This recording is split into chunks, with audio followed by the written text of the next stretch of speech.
When a worker breathes, asbestos fibers enter the mouth and nose and flow down the air passages deep into the lungs.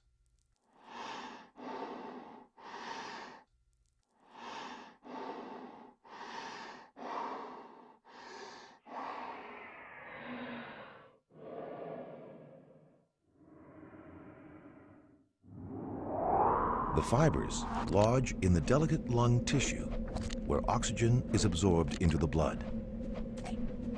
Immune system cells try and break down the asbestos fibers and become damaged and die. Scar tissue forms around the dead cells and spreads as more fibers embed in the lungs. Asbestos fibers can remain in the lungs for long periods, and the scar tissue that results continues to develop for many years after exposure. Eventually, so much scar tissue develops that the lungs stop working. Since the year 2000, more workers have died from asbestos disease than any other workplace injury. Mesothelioma is a rare form of cancer that lines a person's organs and is the result of lead paint and asbestos exposure and rarely radiation exposure. Smoking does not cause mesothelioma. Throughout the 20th century, millions of tons of asbestos were mined in our country and put in thousands of products. Asbestos was very inexpensive and was used as a filler in cements, drywall muds, brake and clutch linings, roof shingles, gaskets, flooring products, paints, textiles, and insulation. The companies that used asbestos knew as early as 1925 that asbestos was dangerous to the workers, to their families, and to the public. The companies commissioned medical studies that revealed these dangers, but these same companies chose profits over safety and hid these studies. They provided no warnings about the dangers, and as a result, thousands of Americans have been killed by asbestos. Sadly, in the United States, asbestos use increased dramatically as other properties of asbestos were recognized. For example, asbestos was used as a filler in many plastics and adhesives on tiles. Asbestos was used in paper production in order to obtain a higher grade of paper with a lower grade of pulp. Immediately before and after World War II, brakes, clutches, building plasters, cements, shingles, insulation, drywall, joint compounds, and textured paints commonly contained asbestos. In the United States in 1917, Dr. Henry K. Pancoast of the University of Pennsylvania School of Medicine observed lung scarring in the x-rays of 15 asbestos factory workers. In 1918, the U.S. Bureau of Labor Statistics published a report by an insurance statistician noting the unusually early deaths of asbestos workers and revealing that it had become a common practice for insurers to deny coverage for workers because of the assumed health injurious conditions in the asbestos industry. By the 1930s, asbestos manufacturers and their insurance companies knew that asbestos was killing workers at alarming rates. In 1934, Aetna Insurance Company published the Attorney's Textbook of Medicine, which devoted a full chapter to asbestos exposure, noting that asbestosis was incurable and usually results in permanent disability followed by death. In the book, Outrageous Misconduct, The Asbestos Industry on Trial, the author showed that nothing proves the culpability of the asbestos manufacturers in the death and injury of asbestos workers quite like internal documents from the companies themselves. These papers, just a handful of which are shown here for the first time on national television, prove beyond a shadow of a doubt that the companies and their insurers knew the hazards of asbestos and concealed this information from workers for decades. More than any other piece of evidence, it is the company's own internal papers that have convinced juries of citizens across the country that workers and their families deserve compensation to help them manage the severe and often fatal health consequences of working with asbestos. The push by defendant industries to establish a national asbestos victims trust fund was driven in large part by the fact that courts consistently find asbestos companies guilty, not just of exposing their workers to a substance, asbestos, that could kill or severely injure them, but of doing this with full knowledge of the fatal consequences of their actions, and of actively concealing this truth from these same workers. I quote, "The 1966 documents of the Director of Purchasing for Bendix Corporation, now a part of Honeywell, which capture the complete disregard of an industry for its workforce that is expressed over and over again in company documents spanning the past 60 years. If you have enjoyed a good life while working with asbestos products, why not die from it?" In court cases after court cases, insurance and manufacturing company documents were made public through litigation. These papers reveal a brazen disregard for the men and women who by the 1960s were dying by the thousands each year for these businesses, a history of abuse and deception that is unparalleled in American industrial history. In large measure, it is the written words of these company executives that have convinced juries across America those workers and their families deserve full compensation for their suffering. In 1980, the American Insurance Association predicted that there will be between 8,000 and 13,000 claims a year from asbestos-caused cancer from 1977 through 1995. In 1968, the Travelers Insurance Company concluded that they faced major financial exposure from deaths due to non-occupational asbestos exposure near asbestos manufacturing facilities. That conclusion was confirmed when a Manville attorney informed the Travelers that, confidentially, John's Manville has been contaminating the hell out of both the water and the air for quite some time. Dr. Smith, medical director of John's Manville, explained the corporate politics in the following words, and I quote, "It is felt that as long as the man feels well, is happy at home and at work, and his physical condition remains good, nothing should be said. When he becomes disabled and sick, then the diagnosis should be made in the claims submitted by the company. The fibrosis of this disease is irreversible and permanent, so that eventually compensation will be paid to each of these men. But as long as the man is not disabled, it is felt that he should not be told of his condition so that he can live and work in peace and the company can benefit by his many years of experience." Van Diver Brown, former general counsel of John's Manville Legal Department, summarized this even further when asked the following question, "Mr. Brown, do you mean to tell me that you would let them work until they drop dead?" "Yes, we save a lot of money that way." A 1974 memo from Exxon declares, "Not only are we violating the existing regulations concerning clothing by not providing such clothing and laundering it, but we are also failing to protect our employees and the families of our employees from asbestos exposure." The goal of the Travelers Catastrophic Products Committee was to study the potential for asbestos to wipe out the company's assets, and then, in the company's own words, make the catastrophe reducible to a level which would not imperil the assets of Travelers. The question was how to do it. The decision on the part of the insurers was to adopt the same strategy as producers, deny prior knowledge and admit no liability.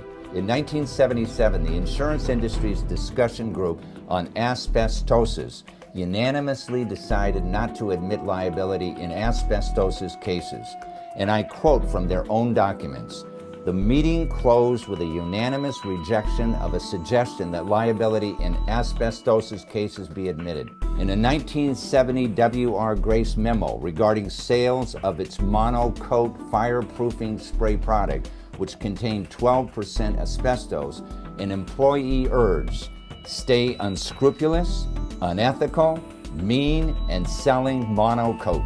A 1972 Union Carbide memorandum instructed managers to handle inquiries from concerned customers aggressively, and I quote, "If the customer is persistent and threatens to eliminate asbestos, a certain amount of aggressiveness may be effective."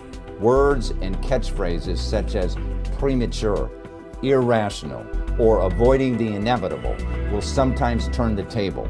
The main objective is to keep the customer on the defensive, make him justify his position. A 1981 Dow internal memo marked confidential had the following note scrawled across the top by a worried executive. We are in trouble and would be more so if we had an investigation. We need a crash program. In this insider exclusive Justice in America Network TV special, we go behind the headlines in Asbestos, the stunning truth that kills millions. To examine how Brent Coon, founder at Brent Coon Associates, and one of his associate trial lawyers, Lori Slocum, have successfully litigated these cases for decades. They share the truth of how members of the American asbestos industry got together and put forth a plan to minimize their financial exposure and keep the truth from the workers and the public. To this day, people across America are still suffering from and dying from the effects of asbestos exposure and the great asbestos industry cover-up. Brent and his firm have earned the highest respect from citizens and lawyers alike as some of the best trial lawyers in Texas and across the nation. They have seen many innocent and hardworking people become victims of intentional corporate wrongdoing. And because of that, Brent and his law firm are driven to fight for people who have been harmed by the willful and negligent actions of others. Their goals not only to get justice for their clients, but to make sure that corporations respect and protect the health and the safety of all workers. This is the Insider Exclusive, live from Beaumont, Texas.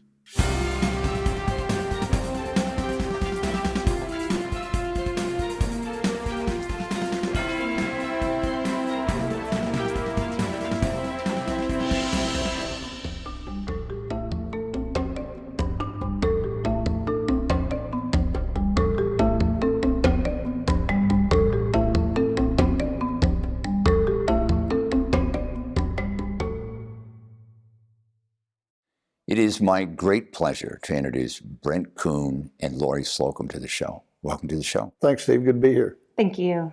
So tell our audience a little bit about your firm.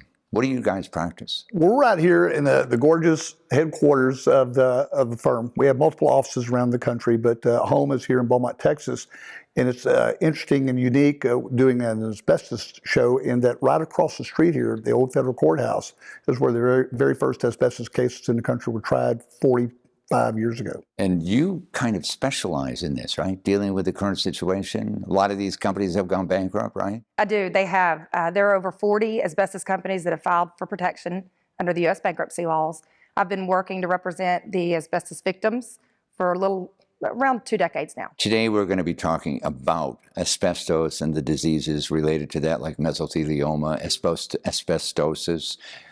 Tell our audience, bring us up to date about the history of litigation on asbestos cases, where it was, where it is today. You know, well, we're talking 40 or 50 years of litigation and a transition of the cases going mostly from the tort system or courts over into the bankruptcy process. And trying to put that into a nutshell, 40 or 50 years ago, when it first broke out that asbestos was causing all these lung diseases, and there was a public awareness. Before that, it had been happening for many decades, but there had been a conspiracy of silence within the petrochemical industry and other people that use it, as well as the manufacturers. So the people didn't know, the general medical community didn't know, as a result of that suppression of information, not dissimilar to the tobacco industry. So when the cases really started rolling in, you're talking about tens of millions of people with occupational exposure, long-term occupational exposure to asbestos. It was used in a myriad of different ways as heat protectants, steam lines, pipelines. When you see all these refineries, power plants, shipyards, and everything else, almost everything in them was coated with asbestos because it did have good heat properties as an insulator and it had other good properties as well. Unfortunately, the fibers cause scarring in your lungs, and that can also mutate to cancer. So we had literally hundreds of thousands of people very sick and many times dying of these malignancies, and just from an inability to breathe as they got older and these diseases started manifesting. And it was just a short period of time before, once all this was known, that everybody started being able to file their lawsuits from that awareness, that the system started getting inundated with hundreds of thousands of claims of this over the next 10 or 20 years. And the sheer weight of the damage caused to all these people caused those industries that manufactured to collapse. They just like, we have so many lawsuits against us now, we're just going to go into bankruptcy. We're going to put some money in a little pot there, and then we're going to come out of bankruptcy, and we're going to keep on running and doing our business and wash our hands of it. Right. And that's what most of them have done over the years, and that's why it's transitioned for me as a litigator, trying cases all the time, all over the country. With we had 20 offices mostly dealing with asbestos all over the country. And now most of those offices, we don't have a need for them because there's no litigation taking place with most of those claims. And instead they all have to go to bankruptcy. And that's a long, torturous process. It takes many years to get claims through it. And they get paid pennies on the dollar. I mean, it's better than nothing. We do what we can to help these widows deal with medical bills and all the problems of these older folks that they're having to deal with. But Lori has to deal with dozens and dozens of these companies that escape their true liability, but at least there's something there that they can go in and fight over with the bankruptcy trust. Yeah, Lori, there is about 40 companies, right, that are involved with this. There's over 40 companies now. It's all the major manufacturers. Was money set aside initially? Is money still being put into that pot, if you will, for people to get some sort of compensation? So no, yes, money was set aside originally. When they go into bankruptcy, to come out and to file these trusts, they have to put money into them. Some of the companies put their own money. Some of the insurance companies that handle claims for these companies, they put the money in. A set sum goes in for each company with their trust, and then it's invested. So the way that it works is they don't pay it all out in a year. They don't pay it all out in 5 years. They pay a certain amount every year, and they only pay a certain amount per disease level every year. So if your claim is filed and it took them 8 months to review your claim, and they've already paid out the limits for that year, your claim's not going to get paid. You're going to go back in line for the following year. But that ensures that the money is there for following years. It is invested. It does get interest. It doesn't really grow, but it doesn't depreciate at a quick rate. Yeah, what we try to do there, Steve, I sit on the board as an advisor to many of these trusts, and each company that filed bankruptcy, whatever monies that we can get from the company and from their insurance carriers that go into these trusts, we have to try to keep those trusts solvent for many years because there are still future generations of people that will get these diseases that don't have them yet because of the latency period or the time it takes from exposure to get the disease. Just like you can smoke cigarettes today and get cancer 30 years from now, your exposure to asbestos 10 or 20 years ago may not manifest to a disease for decades in the future. So we try to keep the corpus of those monies that we round up solvent by having investment groups come in and try to grow that money out and take the interest off of that as part of the fund that is then used to distribute and allocate the claim. Right. Have you seen, because of litigation, companies changing or removing asbestos from products or where it is right now to lessen the effect on some of the people that are exposed to it? Well, you know, it's interesting. When OSHA was first created by Congress in the 1970s, the very first mandate in terms of creating a heightened level of occupational safety and health was to ban most uses of asbestos. And that was the very first step. And that's really what was a catalyst to the change in the industry. But the problem was the industry had used so much asbestos. I'll say the industry, almost all heavy industries, had used asbestos to such an extent that it was everywhere. So the process of getting it out, which is called abatement, people read about we have to take asbestos out of schools. It wasn't just in these industrial areas. It was used in a lot of commercial buildings. It was used in residential homes. And products. In products. It's all kinds of in-use products. They even used to use it for in ovens at home and aprons and stuff because they're heat resistant. So there's exposures everywhere. Asbestos siding on homes. So it's literally everywhere at the residential, commercial, and industrial phase. The costs associated and the time involved in abating it, getting it all out of all these places, has taken decades.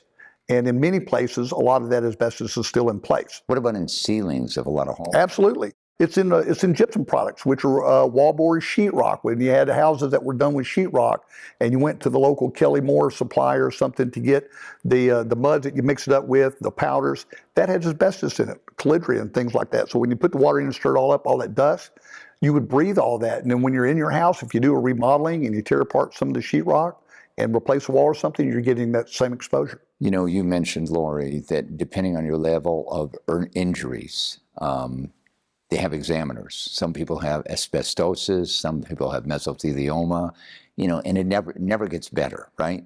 So at the time that they file, your clients, at the time that they file, it's going to get worse. So how do they determine what the level of injury is? So you're right. It's never going to get better. They're all incurable diseases. Asbestosis, there is no cure for it. You can treat the symptoms, but you can't treat the disease. It does progress. Many of our clients that have it will develop cancer at a later date. They'll develop lung cancer, they'll develop colon cancer, they'll develop esophageal, laryngeal. There's many cancers that are scientifically linked to asbestos. Depending on the kind of cancer is directly related to the compensation that a client receives? Absolutely. Your disease level is tied into the level of compensation. So what you have to do is you can't just say you have the disease. You have to provide medical reports. There's very specific requirements for medical reports for each disease category. And we have to provide those to show that the client was in fact exposed, you were in fact exposed to the products that we are claiming you were exposed to, and that it did contribute to your illness. Yeah, and the other sad thing about that, Steve, is that many of the insurance companies that had the coverage for these companies started becoming aware of these problems with asbestos liabilities as well. So they started excluding asbestos coverage from those manufacturers in their policies. So as a result of that, there's no coverage available to a lot of folks whose exposure started after those policies were changed. Most of those changes occurred in the early 1980s.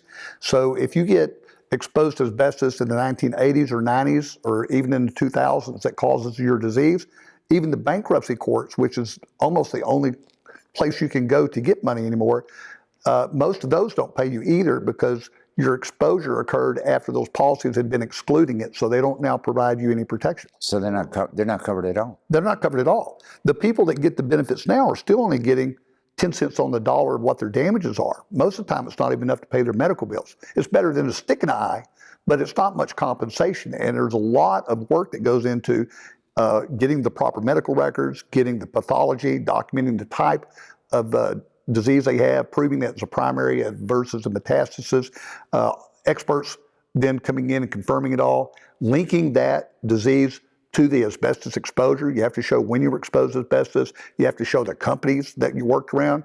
And if you worked at a plant and there's 50 different products out there, you may not know which ones they were. So we have to do all the homework to say who did put the products on, which companies did provide it. We have to go into purchase records. We have to go into the insulators who put it on. So this is what we use at this plant during this time and connect all of those dots. So a lot of work still goes on behind the scenes just to help these folks get something that at least offsets their medical bills. It almost seems like a hopeless kind of situation, documenting all this stuff, because some of these companies go out of business, right? The vast majority of firms quit doing this. We do it more out of principle than anything else. I grew up in this environment around all these plants.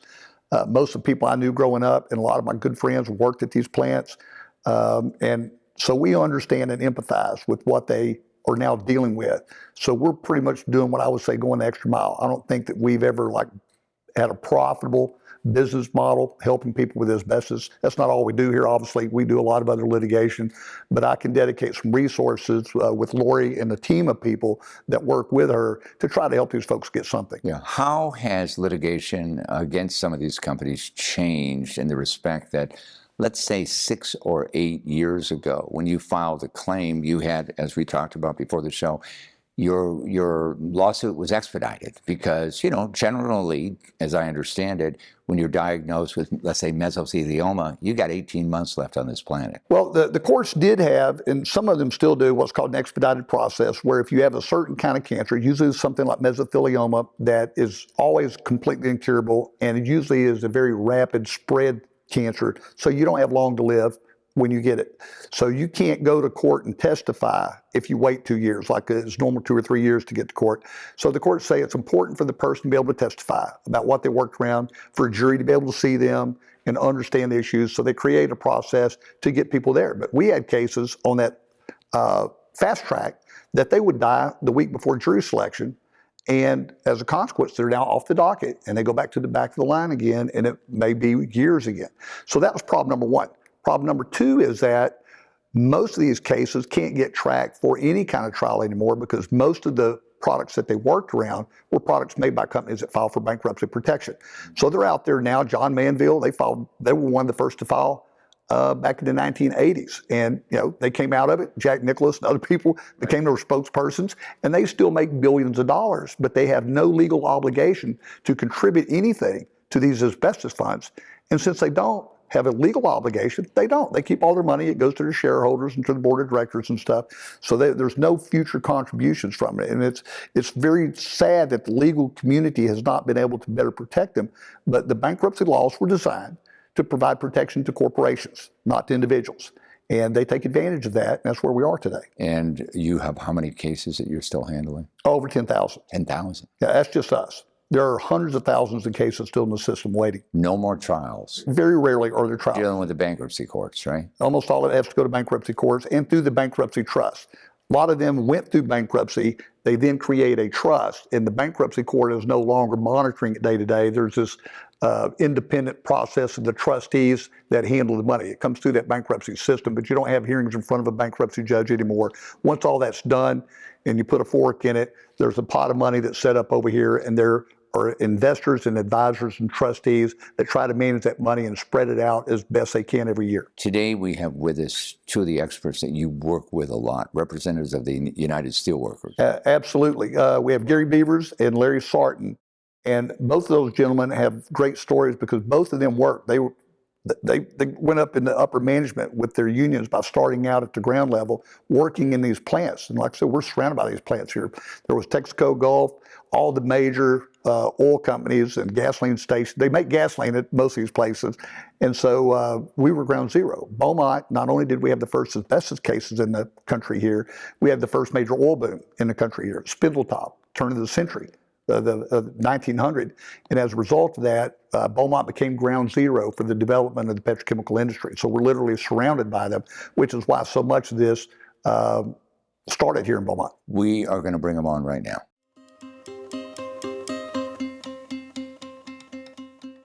It is my great pleasure to introduce Lori Slocum and Gary Beavers to the show. Welcome to the show. Thank you. Tell our audience a little bit about your involvement with workers that have been exposed to asbestos through the years. How about you? Yeah, I went to work in 1971 right out of high school with Texaco Refinery in Port Arthur, Texas.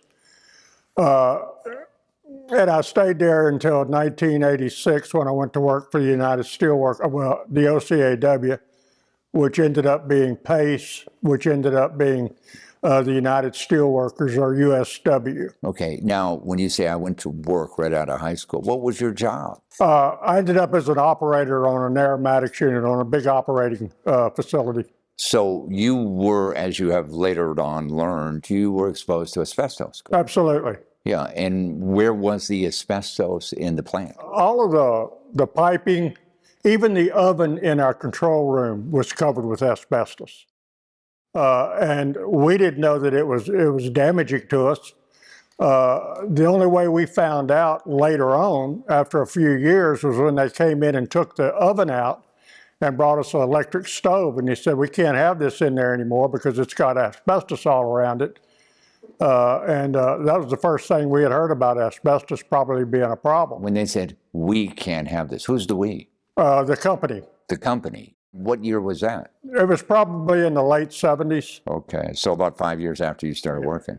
Now, how has your health been over the years? Well, it's been all right, but now I'm suffering from asbestosis. Asbestosis right now. Now, you worked in the plant for how many years? I worked in the plant for about 17 years. And then you went to work for? The union full-time. The union full-time. What was your job at the union? When I started, I was a staff representative. I would negotiate contracts with the local unions. By the time I retired, I was international vice president over the oil sector. I was in charge of the national bargaining. Okay, but also where in your experience working with the union did you start having medical examinations for some of the workers and making them aware that they were being exposed? I can't tell you what year it was. Those started before I became the international vice president. Mm-hmm. I was still a staff representative when we started finding out that there was problems with asbestos in all these facilities. Okay, you say you're now suffering from asbestosis. Correct. And how has that exhibited itself in your day-to-day activities? Shortness of breath, coughing, mentally, knowing that I have that and knowing what it could cause. As I age, it gets worse. And there is no cure? No.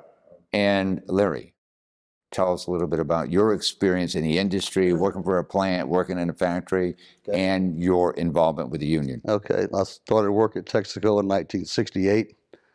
I was a pipe fitter for about 10 years. I used to knock asbestos off of lines with a hammer every day. Never was offered any protective gear.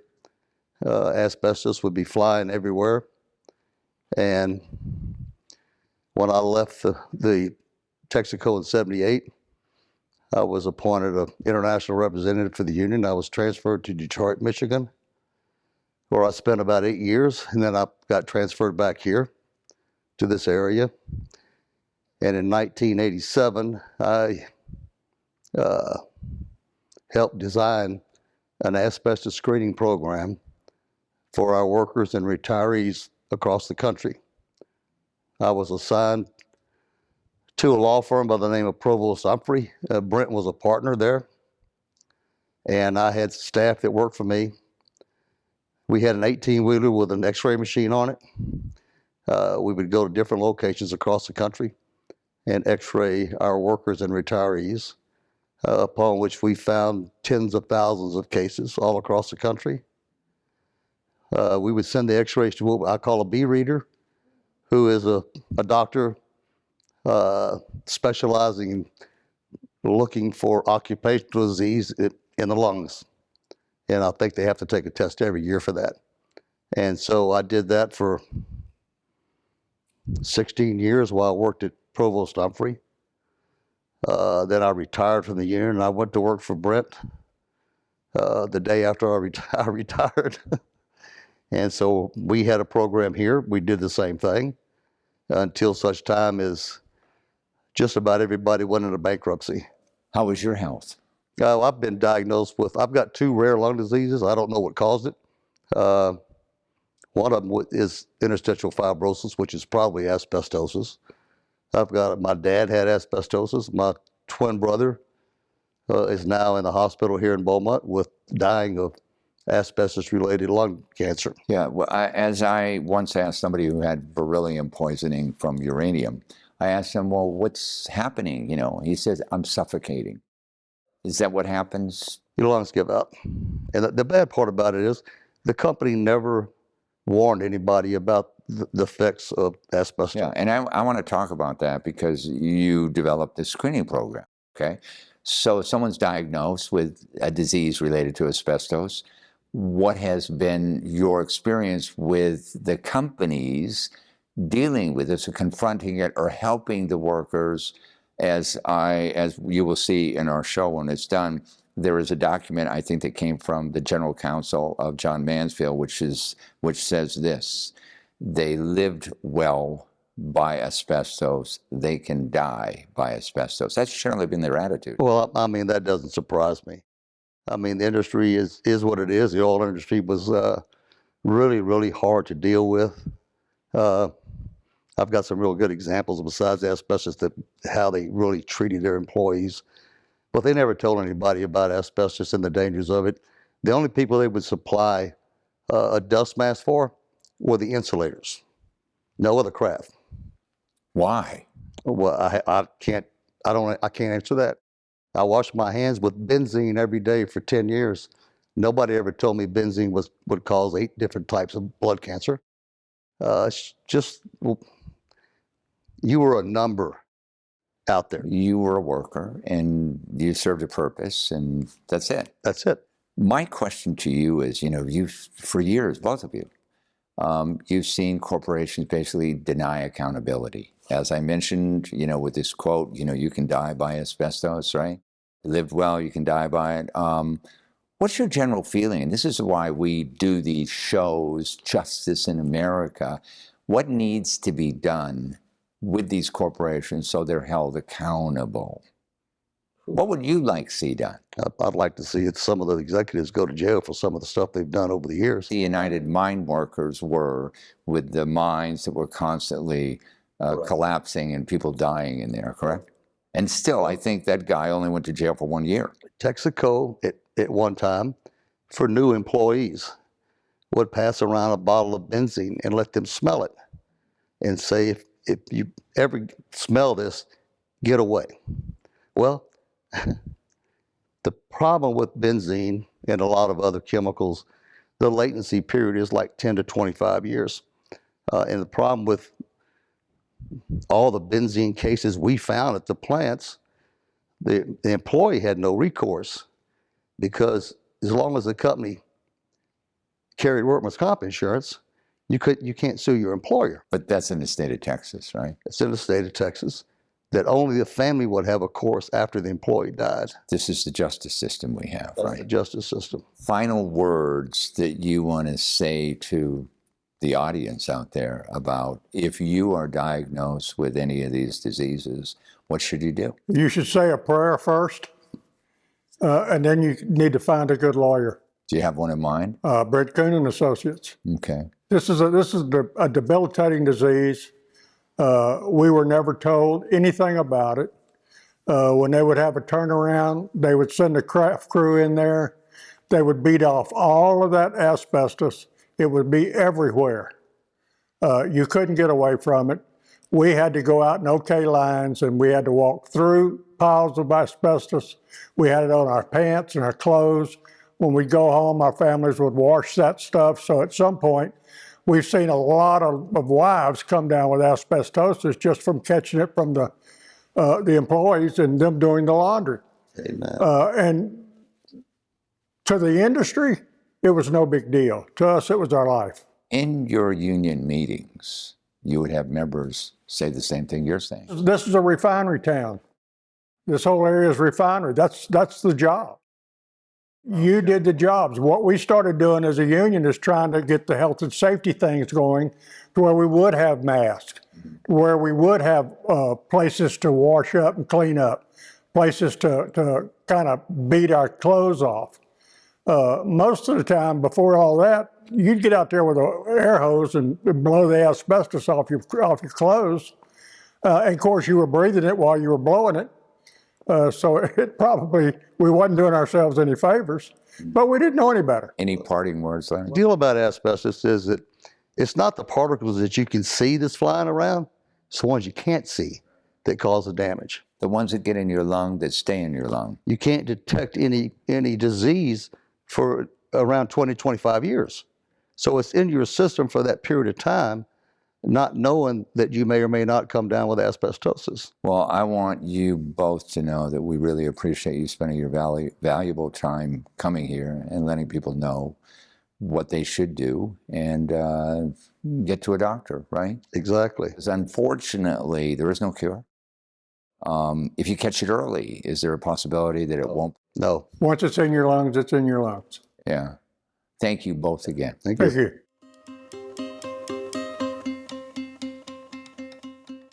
You guys are well known. You have a lot of people that call you. Your heart is in your work. This is your lifetime work. How do you select the cases that you get involved with? Well, you know, with asbestos, it's heartbreaking. I've been doing it almost 40 years. And there was a day that we could go to trial. We could bring in one individual, or sometimes the court would let us try 10 or 15 of these at a time. And we could get them full justice. The jury could hear how horrible the companies were. These companies knew their asbestos products, Steve, were killers for decades without warning anyone. They knew. And we had thousands of documents from the individual companies and from the associations they were with where there was this true conspiracy of science and manipulation and silence, where we said we're not going to say anything, and to the extent we do say anything, we're going to be saying that this is a safe product, and we've done tests on animals, and it shows it, and it's all fabricated. And it's amazing that it involved a collusion with the users of the products, with the petrochemical industry. There was collusion. There were collusion within all the asbestos manufacturers. There were collusion within their own insurance companies to fabricate all of this information and to use it as a smokescreen over the lack of information associated to the death and serious injury that was caused by the product. And it really took our government and independent scientists to finally, many decades later, start coming out and really putting a squeeze on them and shutting all this down. Well, I want to thank both of you for being on the show. Thank you. Thanks, Steve. Good to be here. Thank you. Thanks for joining us. You can get more information about our guest and the issues at insiderexclusive.com.